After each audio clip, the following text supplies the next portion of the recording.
오늘의 주요 뉴스입니다. 북한이 지난 밤 사이 역대 최대 규모인 오물풍선 720여 개를 남쪽으로 살포한 것으로 확인됐습니다. 우리 정부는 북한이 감내하기 힘든 조치에 착수하겠다며 대북 확성기 방송 재개도 배제하지 않을 것이라고 밝혔습니다.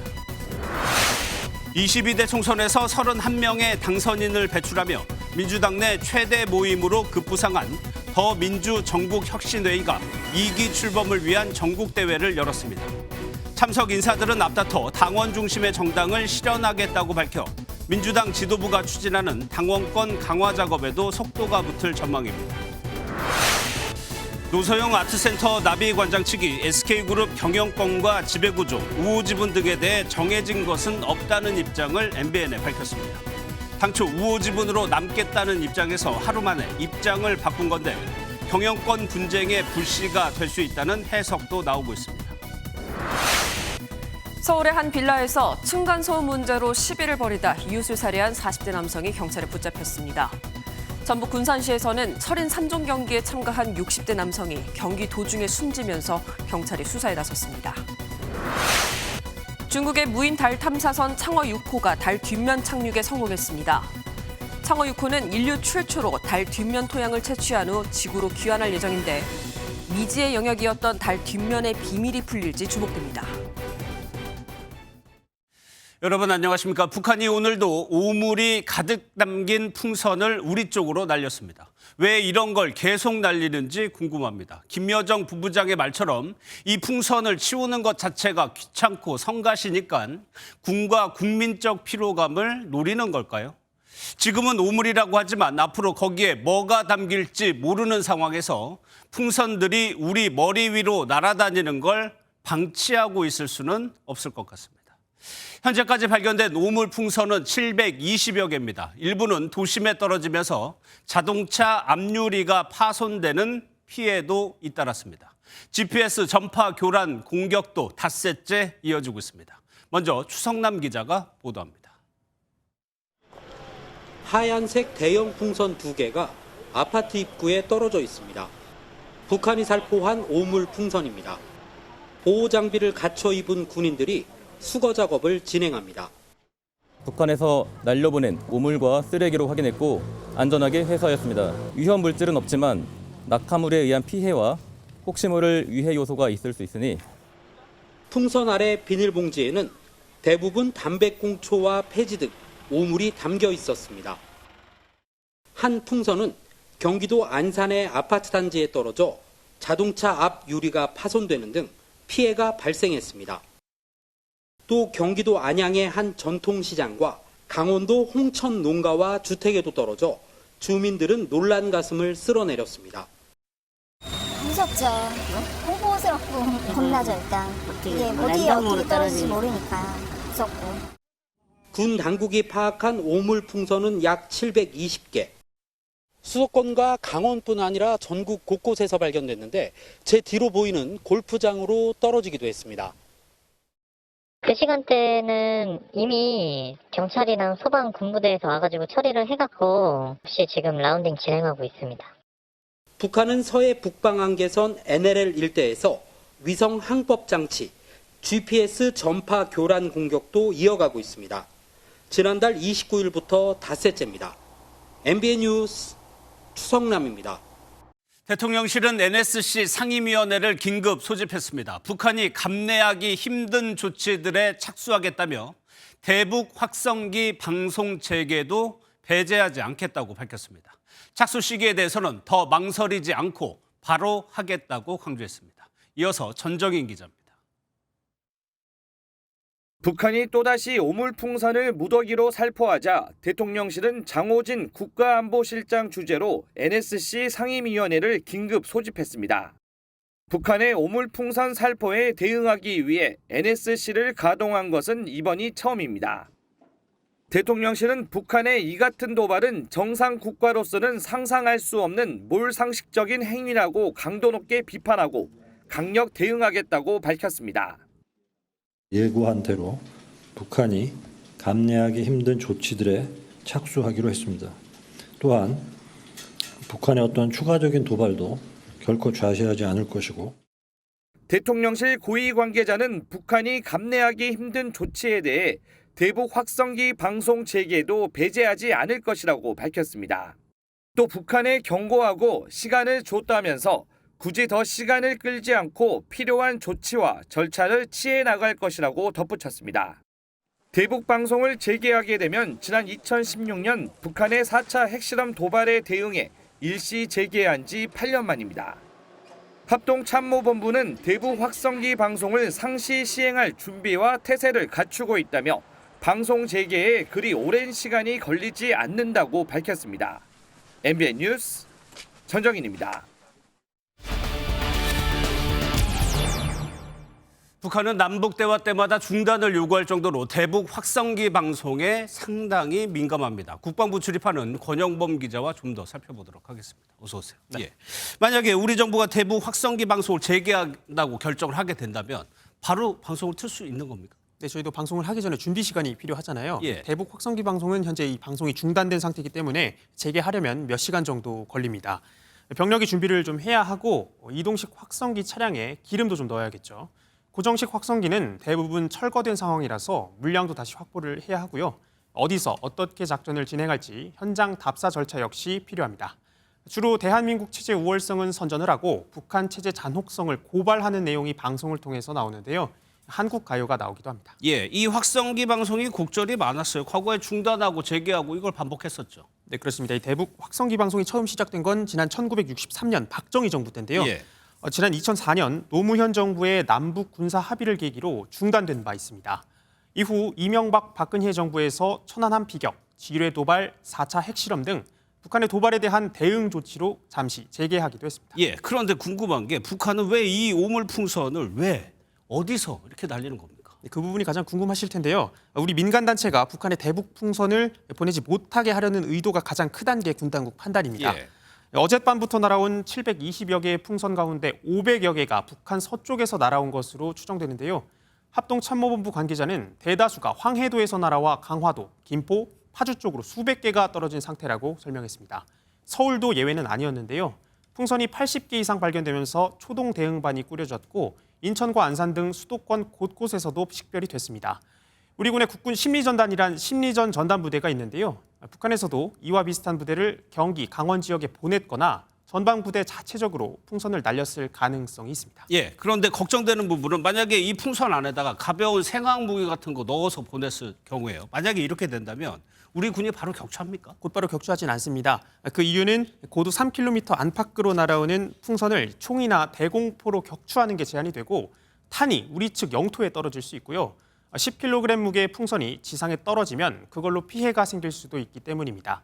그 대신 생화학 무기가 실린 풍선이 지상에 내려오면 즉시 회수해 분석 조치하는 절차를 진행합니다. 합참 관계자는 이러한 상황은 전쟁과 같은 상황이라면서 실제 생화학 풍선 공격 가능성은 크지 않다고 봤습니다. 예. 대통령실 고위 관계자도 공중에서 터뜨렸을 때 오히려 더 분산돼서 떨어져서 피해 지역이 더 넓어질 수 있다고 전했습니다. 예. 그리고요, 미국의 전략 핵잠수함이 괌에 왔어요. 지금 상황과 좀 관련이 있는 겁니까? 네, 이 전략 핵잠수함을 공개하는 것 자체가 상당히 이례적인데 그렇죠. 직접 사진을 보실까요? 예. 미 해군 전략 핵잠수함인 루이지애나함이 괌 기지에 입항하는 모습인데요. 전략 핵잠수함의 괌 기항이 공개된 건 지난해 4월 이후 처음입니다. 오물풍선 살포는 물론이고 GPS 교란 공격, 초대형 방사포 무더기 발사까지 북한의 잇따른 도발에 대한 경고로 해석됩니다. 알겠습니다. 잘 들었습니다. 권영범 기자였습니다. 네, 정치권 소식입니다. 더불어민주당의 최대 친명 모임이 된 더민주 전국혁신회의가 2기 출범을 위한 전국대회를 열었습니다. 이 자리에서 당원 중심의 정당이 강조됐는데 민주당이 추진 중인 당원권 강화 작업에 속도가 붙을 것으로 보입니다. 강영호 기자입니다. 전국에서 모인 1000여 명의 민주당 당원들이 국회 회의실을 가득 메웠습니다. 22대 총선에서 31명의 당선인을 배출하며 당내 최대 모임으로 부상한 친명계 더민주 전국혁신회의 2기 출범식에 참석하기 위해서입니다. 당원 중심 부정정당 실현하자! 이재명 대표는 축사를 통해 당원 주권 시대를 열어야 한다고 밝혔고 대회에 참석한 지도부 인사들도 앞다퉈 같은 뜻을 나타냈습니다. 민주당은 당원 중심의 대중정당으로 나아가는 과정에 있습니다. 당원 중심 민주당은 우리가 나아가야 할 분명한 지향점입니다. 앞서 국회의장 후보 선출 과정에서 당원들이 지지한 추미애 의원 대신 우원식 의원이 선출되며 당원들의 큰 반발을 겪은 가운데 이 대표가 추진하는 당원권 강화 작업에도 속도가 붙을 전망입니다. 당내에선 대선 출마 1년 전 당대표 사퇴 규정에 대한 개정도 추진 중인 가운데 혁신회의는 이재명 대표 연임 띄우기에 나서는 등 본격적인 대권 행보에도 힘을 실을 전망입니다. 다만 혁신회의를 필두로 진행되는 이재명 대표 1극 체제의 가속화에 대해 우려의 목소리도 존재하는 만큼 향후 당내 갈등의 소지가 될 수 있다는 전망도 나옵니다. MBN 뉴스 강영우입니다. 오고 가는 언제 매일 여의도는 전쟁 중 talk to me. 국회 출입하는 김재영 기자 나와 있습니다. 어서 오세요. 예, 국민의힘이 당대표를 어떻게 선출할지 이 룰 논의가 내일부터 시작된다고요? 네, 전당대회 선대위가 내일 선대위원 구성을 완료하고 첫 회의를 엽니다. 예. 선대위는 다수의 원외 조직위원장과 외부 인사 2~3명 등 총 11명으로 구성될 예정입니다. 많은 국민들께서 우리 당의 변화된 모습을 이렇게 보고 싶어 하시기 때문에 여성들이라든가 젊은 층 상당 숫자의 선대위원으로 안을 올렸다는 말씀을 드립니다. 당원 투표 100%인 당대표 선출 규정을 민심을 얼만큼 반영하도록 바꾸느냐가 핵심입니다. 또 당대표와 최고위원 선거를 따로 치르는 단일 지도 체제를 유지할지 1위가 당대표가 되고 차순위대로 최고위원이 되는 집단 지도 체제를 혼합할지도 핵심 안건입니다.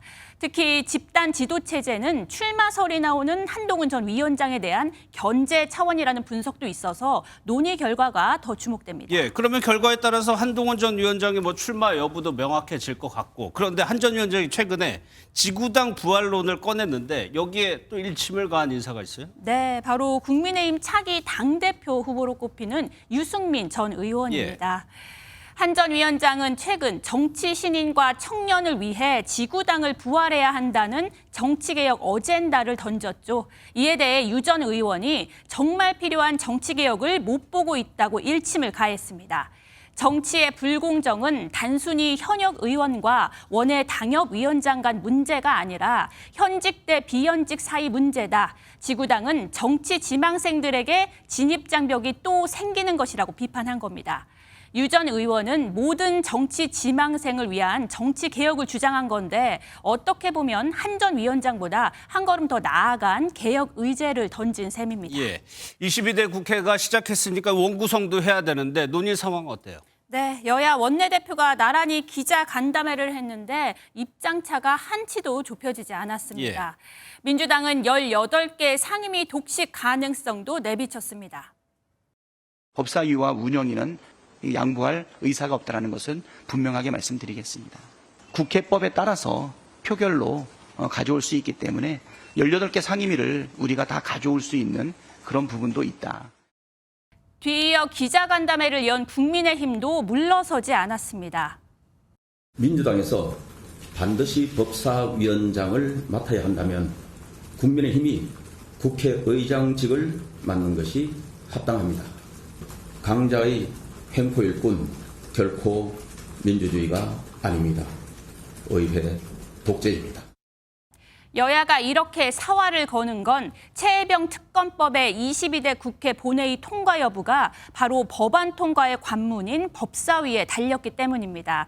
만일 협상이 불발되면 표결로 상임위가 배분되는데 과반 의석의 민주당이 상임위를 독식했던 21대 전반기 국회가 재연될 수 있습니다. 예, 조국 대표가 최태원 회장과 노소영 관장의 이혼에 대해서 언급을 했는데 결과적으로 보면은 검찰을 겨냥한 발언 같아요. 맞습니다.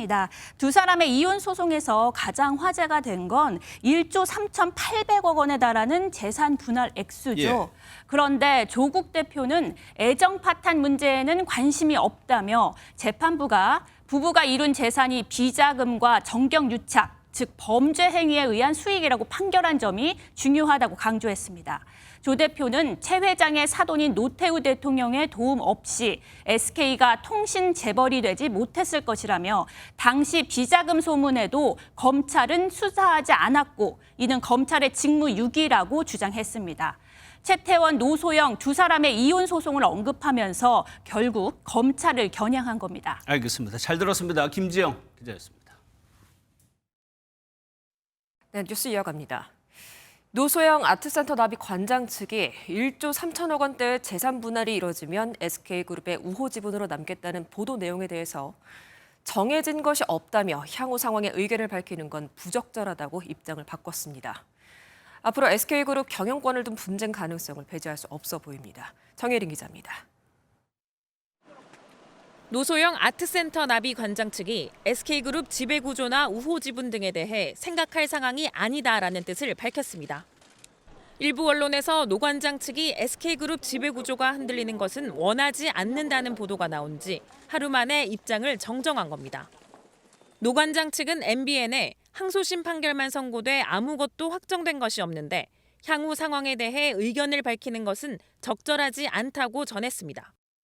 또 우호 지분으로 남는다는 것은 일부 변호인이 앞서 나간 것이라고 부연 설명했습니다. 앞서 최태원 SK그룹 회장과의 이혼 항소심 이후 최 회장이 재산 분할 금액인 1조 3,808억 원을 마련하려면 SK 주식 지분 일부를 매각해야 하는 것 아니냐는 관측이 나온 바 있습니다. 노 관장 측 입장이 하루 사이에 수정되면서 SK 경영권 다툼에 불씨가 될 가능성이 있다는 의견도 제기됩니다. 경영권 분쟁의 여지가 완전히 없어지지도 않았다고 볼 수 있고요. 많은 변수가 대법원 판결 이전까지 존재한다고 봐야 할 것. 다만 그룹 지배구조를 고려하면 최 회장이 SK 주식 지분을 매각할 가능성은 낮다는 관측이 지배적입니다. 최 회장과 특수관계인의 SK 주식 지분율은 25.57%인데 이를 통해 핵심 계열사들을 지배하고 있습니다. 대신 지분을 담보로 한 대출 가능성이 제기됩니다. SK 실트론의 지분을 매각하는 방안도 유력하게 거론되는데 재판부가 평가한 가치는 7,500억 원으로 이것만으로는 부족합니다. MBN 뉴스 정혜린입니다. 네, 다음 소식입니다. 서울의 한 주택가에서 이웃을 살해한 40대 남성이 붙잡혔습니다. 이 남성은 층간소음 문제가 있었다고 진술을 했는데 심동욱 기자가 단독 보도합니다. 서울 강서구의 한 주택가에 구급차가 출동합니다. 오늘 오전 9시 반쯤 40대 남성 A씨가 빌라 옥상에서 아래층에 살던 50대 여성을 상대로 흉기를 휘둘렀습니다. A씨는 놀란 피해자가 자신의 집으로 도망치자 뒷조차가 재차 범행하는 잔혹함을 보인 것으로 전해졌습니다. 경찰차가 5대가 오고 119차가 2대가 오고 차 문 열어놓고 이렇게 하는데 꼼짝도 안 하더라고요. 중상을 입은 피해 여성은 심정지 상태로 병원에 옮겨졌지만 결국 숨졌습니다. 신고를 받고 출동한 경찰은 빌라에서 A씨를 발견해 현행범 체포했습니다. 경찰 조사에서 A씨는 피해자와 층간소음으로 갈등을 빚어왔다는 취지로 진술한 것으로 알려졌습니다. MBN 취재 결과 A씨는 위층에, 피해 여성은 아래층에 살고 있는 것으로 나타났는데 경찰은 범행에 다른 배경이 있는지도 확인 중입니다. 서울 강서경찰서는 조사가 마무리되는 대로 구속영장을 신청한다는 방침입니다. MBN 뉴스 심동욱입니다. 전북 군산에서 열린 국제 철인 3종 경기에서 60대 참가자가 수영 경기 도중에 사망하는 일이 벌어졌습니다. 경찰이 현재 경위를 조사 중이고요. 이어서 대전 음주운전 소식까지 안진우 기자가 전해드리겠습니다. 출발 신호와 함께 참가자들이 힘차게 바다로 뛰어듭니다. 오늘 오전 전북 군산에서 수영과 사이클 마라톤을 번갈아 하는 철인 3종 경기가 열렸습니다. 물이 조금씩 더 차오르고 있습니다. 한 바퀴 완료하시고 나면 얼마 지나지 않아 한 60대 남성이 의식을 잃고 물에 떠 있는 걸 안전요원이 발견했습니다. 이 남성은 병원으로 옮겨졌지만 숨지고 말았습니다. 밀물 때문에 그 수영하는 방향이랑 물을 엄청 많이 드신 분이 많아요. 타협하신 분도 많고. 경찰과 해경은 목격자 등을 상대로 사고 경위와 대운영상에 문제가 없었는지도 확인하고 있습니다. 도로에 차량 잔해물들이 나뒹굽니다. 사고 차량은 형체를 알아볼 수 없을 정도로 부서졌습니다. 대전 유성구의 한 사거리에서 신호를 위반해 좌회전하던 차량이 직진하던 승용차와 부딪혔습니다. 신호를 위반한 30대 차량 운전자는 면허 정지 수준의 만취 상태로 확인됐습니다. 오늘 오후 2시쯤 강원 춘천시의 한 리조트 인근 홍천강에 구명조끼를 입지 않은 남성이 물에 빠졌다는 신고가 접수됐습니다. 119 구조대가 물에 빠진 20대 남성을 구해 병원으로 옮겼지만 숨지고 말았습니다. MBN 뉴스 안진우입니다. 우주를 향한 중국의 도전이 거침이 없습니다. 한 달 전에 쏘아올린 중국의 달 탐사선 창어 6호가 달 뒷면 착륙에 성공했습니다. 달 뒷면은 아직 아무도 모르는 미지의 세계인데 만약 창어 6호가 토양 샘플을 갖고 지구로 돌아온다면 세계 최초의 성과가 됩니다. 이기옥 기자입니다. 궤도에 진입한 달 탐사선이 표면을 따라 비행합니다. 서서히 고도를 낮추던 탐사선이 표면에 무사히 착륙하고 엔지니어들은 환호합니다. 중국의 달 탐사선 창어 6호가 발사 한 달 만에 달 뒷면 남극 에이킨 분지에 안착했습니다. 今天早上的6点23分，嫦娥6号着陆器和上升器组合体在鹊桥2号中继星的支持之下，成功着陆在月球背面的南极艾特肯盆地预选着陆区。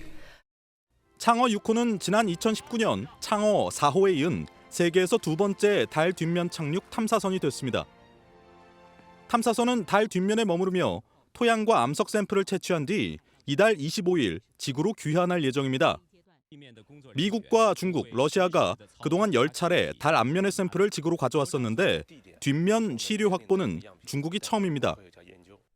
달 초기 형성의 과정이나 남극의 얼음 존재 여부 등 인류에게 미지의 영역이었던 달 뒷면의 비밀이 풀릴지 주목됩니다. 月球背面是这个月球表面最古老的盆地，这样的话，我们能够对月球最古老的这个土壤。 중국은 2030년, 미국은 내년에 달로 우주인을 보내 탐사 활동을 벌일 계획으로 미국과 중국의 우주 패권 경쟁은 한창 고조되고 있습니다. MBN 뉴스 이교욱입니다. 중국인으로 추정되는 한 남성이요. 일본 우익의 성지 야스쿠니 신사에 붉은색 스프레이로 낙서를 하고 또 소변을 보는 듯한 몸짓을 보였습니다. 이 남성은 일본의 핵 오염수 방류에 항의한 것이라고 주장하고 있는데요. 김순철 기자가 전해드립니다. 한 남성이 일본 도쿄에 있는 야스쿠니 신사를 향해 걸어갑니다. Today is International Children's Day. I am not beautiful. 신사 초입에 있는 돌기둥에 올라서더니 소변을 보는 자세를 취합니다. 여기서 그치지 않고 빨간색 스프레이를 사용해 영어로 토일렛, 즉 화장실이라고 낙서까지 한 뒤 유유히 사라집니다. 중국인으로 추정되는 이 남성은 이후 공개한 영상에서 일본 정부의 핵 오염수 방류에 대한 항의 차원에서 벌인 일이라고 밝혔습니다. First, the Japanese government's permission to discharge nuclear wastewater. Can't we do anything? No! I will give them some practices. 일본 우익의 성지로 불리는 야스쿠니 신사의 낙서가 발견됐다는 소식이 전해지면서 일본 전역은 발칵 뒤집혔습니다. 신사 측은 돌기둥에 가리막을 치고 스프레이 제거 작업을 벌였는데 반나절 만에 원상 복구됐습니다.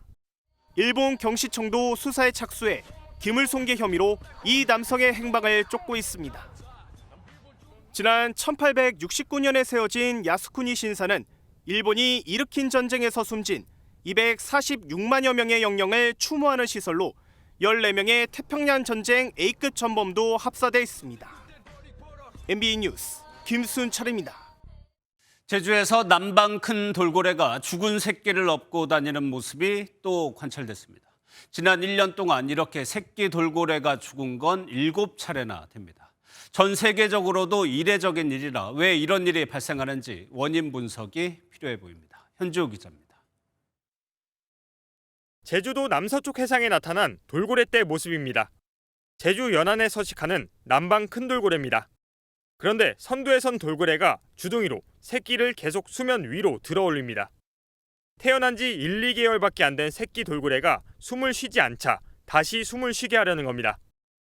호흡을 안 하면 이제 살리기 위한 행위로 이렇게 자꾸 이제 들어올려요. 왜냐면 얘들도 똑같이 폐호흡을 하니까. 최근 새끼 돌고래가 잇따라 숨지고 있습니다. 지난해 3월부터 최근까지 연구진 카메라에 포착된 것만 7마리입니다. 제주 연안에 서식 중인 돌고래는 약 120마리, 한 해 태어나는 새끼는 10마리 안팎입니다. 최근 태어난 개체가 거의 다 숨진 셈입니다. 숨진 돌고래의 모습이 포착된 건 제주 연안 7km 이내에 집중됐습니다. 전문가들은 관광 선박 등으로 인해 돌고래가 받는 스트레스가 커진 게 원인일 수 있다고 지적합니다. 얘네들은 아무 이유가 없다는 거죠. 태어나자마자 죽었다는 거는 어미가 또 스트레스 인해 가지고 육아 활동 못했거나 태어나더라도 정상적인 애로 태어나지 못하는 거죠. 돌고래가 이렇게 태어나자마자 죽는 건 전 세계적으로도 이례적인 현상인 만큼 정확한 원인 분석이 필요해 보입니다. MBN 뉴스 현지호입니다. 오늘도 초여름 날씨가 이어지면서 물을 찾아 나간 분들이 많았습니다. 바다는 물론이고 계곡과 강으로 떠난 나들이객들을 윤기란 기자가 취재했습니다. 배 위에 올라탄 시민들이 출항을 앞두고 반갑게 인사합니다.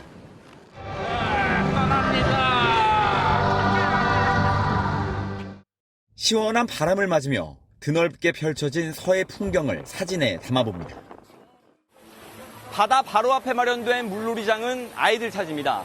육지와 바다 할 것 없이 더위를 피하려고 온 시민들이 행사장을 가득 채웠습니다. 물놀이 하는 공간이나 이렇게 애기들 볼 수 있는 거리가 되게 많아서 되게 시원하고 너무 즐거운 것 같아요. 모래 축제가 열린 부산 해운대 해수욕장에도 피서객들이 북새통을 이뤘습니다. 더워서 해운대 부분 개장해서 친구들이랑 와서 기분도 좋고 다음에 다시 오고 싶습니다. 시원한 계곡물에 몸을 담그며 때이른 더위를 식히러 온 시민들도 많습니다. 날씨는 지금 이제 여름이 다가오니까 더운데 물은 계곡이라 보니까 굉장히 좀 차갑더라고요. 서울에서 열린 쉬엄쉬엄 한강 3종 축제엔 한강을 건너는 수영 종목에만 오세훈 시장을 비롯한 시민 2,000명이 참여해 더위를 날려보냈습니다. MBN 뉴스 윤기란입니다. 12월이면 한강의 33번째 다리가 개통합니다. 서울 강동구 고덕동과 경기 구리시를 연결하는 다리입니다. 그러면 이 다리의 이름이 뭘까요? 고덕대교냐, 구리대교냐. 지자체 간 양보 없는 경쟁이 펼쳐지면서 결국 국가지명위원회로 넘어가게 됐습니다. 이세영 기자가 취재했습니다. 한강에서 33번째로 지어지는 다리입니다. 서울 강동구와 경기 구리시를 잇는 1.7km 길이의 이 다리는 올해 12월 개통됩니다. 그런데 이 다리의 이름이 고덕대교일지 구리대교일지를 놓고 두 지자체가 팽팽한 신경전을 벌이고 있습니다. 먼저 강동구는 비용을 서울시가 냈고 공사 초기부터 고덕대교로 불렸기 때문에 고덕대교여야 한다는 입장입니다. 바로 옆에 구리 암사대교가 있습니다. 구리가 같이 들어갔을 땐 많은 분들에게 혼돈을 줄 위험이 있습니다. 반면 구리시는 당연히 구리대교가 돼야 한다고 주장합니다. 새로 짓는 다리가 행정구역상 87% 이상 구리에 걸쳐 있고 서울 지명을 딴 강동대교가 하나 있으니 구리대교도 하나는 있어야 한다는 겁니다. 한 개는 강동대교로, 나머지 한 개는 구리 암사대교로 지명되어 있습니다. 구리시 단독 지명을 사용한 명칭은 없는 실정입니다. 강동구는 지난해 말 고덕대교 명칭 찬성 청원을 냈고 구리시도 구리대교 명명을 위한 서명운동을 펼치면서 여론전까지 벌였습니다. 난감한 도로공사는 결정권을 국토교통부 소속 국가지명위원회로 넘겼습니다. 한강다리에 이름을 짓는데 국가지명위원회까지 넘어간 경우는 이번이 처음입니다. 시민은 올 하반기 열릴 예정입니다. MBN 뉴스 이서영입니다. 정부가 다주택자에 대한 종부세 중과세율을 낮추는 방안을 우선 검토하는 것으로 알려졌습니다. 하지만 애초 야권에서 거론된 건 1주택자 종부세 폐지여서 난항이 예상됩니다. 고정수 기자가 보도합니다. 정부는 종합부동산세 개편을 두고 필요성은 인정하면서도 구체적인 방향은 제시하지 않았습니다. 종부세와 관련된 세부담을 뭐 완화해야 한다는 게 이제 어차피 윤석열 정부의 정책 방향하고 부합되는 부분은 맞습니다. 그렇지만 그럼에도 불구하고 저희들이 단계적으로 노력을 하고 있는 이유는 여러 가지 고려가 있기 때문 아니겠습니까? 대통령실은 종부세 폐지까지 검토할 수 있다면서 전반적인 세금제도 개편론을 수면 위로 끌어올렸습니다. 이에 정부는 먼저 다주택자에 대한 종부세 중과세율 폐지를 검토하는 것으로 알려졌습니다. 현재 3주택 이상 다주택자에게 적용되는 최고 5%의 중과세율을 최고 2.7%인 기본세율로 낮추는 내용입니다. 야당에서 제기한 실거주 1주택자 종부세 폐지로는 정부 여당이 거리를 두고 있습니다. 똘똘한 한 채, 고가 아파트로의 쏠림 현상을 부를 수 있고 저가 다주택자와의 과세 형평까지 고려해야 하기 때문으로 보입니다. 그러나 다주택자 세부담 완화 또한 투기를 조장할 수 있다는 반론이 만만치 않습니다. 종부세는 전액 지방에 교부되는 만큼 종부세 폐지는 지방재정 여건도 고려해야 합니다. MBN 뉴스 고정수입니다. 이복현 금융감독원장이 금융투자소득세, 금투세를 폐지해야 한다고 거듭 밝혔습니다.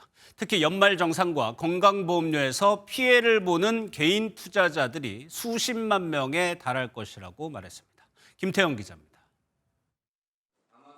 그동안 더불어민주당은 금투세 과세 대상이 개인 투자자는 상위 1%에 불과할 거라며 강행 의사를 밝혔습니다. 금투세를 도입하면 오히려 99%에 이르는 개미 투자자들에게 유리합니다. 법적 안정성을 위해서도 또 정책의 신뢰성을 위해서도 예정대로 진행되는 게 맞습니다. 하지만 최근 연말정산과 건강보험료에서 피해를 보는 투자자가 상당할 거란 우려가 나왔습니다. 지금까지 대주주가 아니면 주식 매매로 거둔 이익을 소득으로 보지 않았지만 금투세가 도입되면 과세 대상이 되기 때문입니다. 부양가족이 연간 100만 원을 초과하는 수익을 낸다면 인당 150만 원까지 받을 수 있는 소득공제 혜택에서 제외돼 연말정산 환급금이 크게 줄어듭니다. 건보료 산정 범위에도 투자 수익이 포함되면 보험료가 인상될 수 있다는 지적이 나오자 이복현 금융감독원장은 제도 설계부터 고민하지 못한 부분이 있다고 꼬집었습니다. 이 기본공제 대상에서 제외될 수 있는 사람들이 특정 증권사 기준으로 자체 내부 분석을 했을 때 단순히 몇천 명, 몇만 명이 아니라 훨씬 더 많은 몇십만 단위가 될 수도 있다는 분석들을. 세금 납부를 피하려는 투자자들이 단기 매매를 하거나 아예 해외 증시로 떠나 주식시장이 왜곡될 수 있다는 지적도 덧붙였습니다. 금융당국은 유예가 아닌 전면 재검토를 주장하고 있고 야당도 쉽게 물러서지 않을 것으로 보여 1,000만 명이 넘는 투자자들의 혼선은 이어질 전망입니다. MBN 뉴스 김태형입니다. 결혼 상대를 만나려면 지인에게 소개를 받거나 결혼정보업체를 통한다는 것은 익숙하실 겁니다. 그런데 요즘 MZ세대에게는요, 데이팅 앱이 중매 역할을 하고 있습니다. 실제 일본에서는 신혼부부 4쌍 중 1쌍이 앱을 통해서 만났다는 결과도 나왔습니다. 박통일 기자입니다. 30대 직장인 김은영 씨는 자연스러운 만남을 추구하는 이른바 자만추가 쉽지 않았습니다. 모임이라든지 이런 것도 나가보고 이제 사내 연애 같은 것도 이제 시도는 해봤었는데 좁은 곳에서 저랑 맞는 분을 찾으려니까 잘 안 맞더라고요. 취미나 연애관 등에 맞춰 상대를 추천해주는 데이팅 앱을 통해 남자친구를 만난 김 씨는 내후년 결혼까지 생각하고 있습니다. 이제 앱 같은 경우는 몇백만 명이나 막 그런 되는 사람들이 다 등록이 돼 있고 그 중에서 이제 추천이 되다 보니까 좀 더 넓은 세상에서 골라져서 만난다는 느낌? 실제 데이팅 앱 사이트에는 결혼까지 성사된 커플들의 후기가 눈에 띄게 늘었습니다. 원하는 이성상이 분명하고 효율을 우선하는 MZ세대 연애관이 반영됐다는 분석입니다. 과거 부정적 이미지가 짙었던 데이팅 앱이 중매의 장으로 진화한 데는 여성의 심리적 거부감이 완화된 것도 한몫했습니다. 실제 한 데이팅 앱 조사에서 여성 사용자 비율은 지난해보다 15% 더 늘었고 여성 체류 시간은 남성보다 2배 많습니다. 이 세대들이 조금 더 실용적이고 시간이라든지 에너지를 절약하려고 하는 그러한 경제적 세대? 이런 세대이기 때문에 그런. 데이팅 앱이 대세인 일본에선 2022년 결혼한 신혼부부 4쌍 중 1쌍이 앱을 통해 만난 것으로 조사됐습니다.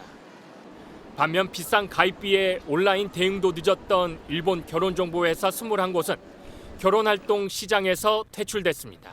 MBN 뉴스 박통일입니다. 22대 국회 개원 첫날 법안이 쏟아졌습니다. 여야 모두 일하는 국회를 보여주겠다는 의지를 보였는데 실제 결과는 어떤지 확인해봤습니다. 최돈희 기자입니다. 22대 국회 임기가 시작되자마자 하루에만 50개에 달하는 법안이 무더기로 쏟아졌습니다. 4년 의정활동의 의지와 방향을 보여주겠다는 거지만 무엇보다 개원 초 홍보 효과가 더 큰 이유입니다. 1호 법안을 뭘 발표해야 될 거 아니야. 우리 나름대로 이제 개원을 했으니까.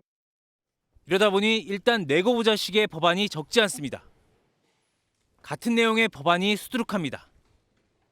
또 같은 당 의원 둘이 비슷한 법안을 잇따라 냈는데 제안 이유 문구는 붙여넣기 한 것처럼 거의 똑같고 제안자 목록엔 서로 이름을 올려놨습니다. 의결을 전제로 같은 법안을 나눠서 올린 법안이 있는가 하면 비슷한 내용의 법안에 일부 조항을 관련 법안마다 추가해 올린 이른바 쪼개기 법안도 있습니다. 여기에 지난 21대 국회에서 다른 의원실에서 올렸다가 이미 폐기된 법안을 일부 내용만 수정해 다시 올리는 재활용 법안도 눈에 띕니다. 자기가 낸 법안 다른 사람들이 21대에서 주워넣기 21대 때 냈는데 21대에 폐기된단 말이야. 폐기된 법안. 법안의 완성도보다 법안 개수로 의정 활동이 평가되다 보니 경쟁적인 법안 발의는 입법 공회로 이어집니다. 쪼개기나 과거에 발의됐던 공약들에 대해서 또 재탕 삼탕하는 것 이런 것들을 많이 시도를 하고 계시는데요. 결국 생색내기죠. 지난 21대 국회 첫날 발의된 법안은 57건. 이 중 가결 처리된 법안은 4건이 전부입니다. MBN 뉴스 최돈입니다. 휴일인 오늘 서울 등 서쪽 지역은 맑은 하늘이 드러났지만 동쪽 지역은 오락가락 비가 이어지고 있습니다. 대부분 오늘 밤이면 그칠 텐데요. 하지만 강원과 경북 지역은 내일 새벽까지 5에서 20mm의 비가 더 내리겠습니다. 또 내일 낮부터 밤사이 충청과 남부지방에는 소나기가 오는 곳이 있겠습니다. 약은 5에서 20mm 안팎으로 많지 않겠지만 돌풍과 벼락을 동반하겠고 우박이 떨어지는 곳도 있겠습니다. 내일 전국 하늘에는 가끔 구름 많겠고요. 낮 동안 구름 사이로 볕이 강하게 내리쬐겠습니다. 특히 서쪽 지역을 중심으로는 자외선 지수 매우 높은 단계까지 오르겠습니다. 내일도 내륙을 중심으로는 낮 기온이 크게 올라 덥겠습니다. 중부지방 서울의 낮 기온 28도, 대전은 27도까지 오르겠고요. 남부지방도 한낮에 광주는 28도까지 오르겠지만 동풍이 유입되는 동해안 지역은 21도 안팎으로 선선하겠습니다. 당분간 서울의 낮 기온은 30도 가까이 오르며 평년 기온을 웃돌겠습니다. 에이셨습니다.